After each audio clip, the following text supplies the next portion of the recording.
നമ്മുടെ ചെടിമേൽ ആദ്യമായിട്ടുണ്ടായ മുളകാണ്.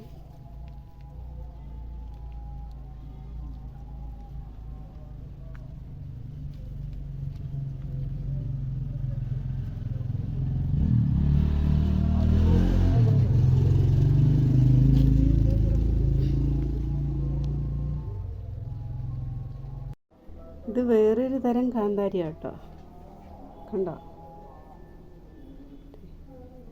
കാന്താരി എന്ന് പറയുമ്പോൾ ഇച്ചിരി വലിയ മുളകാണ്. പക്ഷേ ഇത് എങ്ങനെയുണ്ടെന്ന് ടേസ്റ്റൊന്നും എരിയൊന്നും ഞങ്ങൾക്കറിയില്ല. നമുക്കിതൊന്ന് കറി വെച്ച് നോക്കാം. അതിന് ഷേപ്പ് നിങ്ങൾ കണ്ടല്ലോ അല്ലേ? ഇതുണ്ടോ? ഇതാണ് മുളകിൻ്റെ ഷേപ്പ്.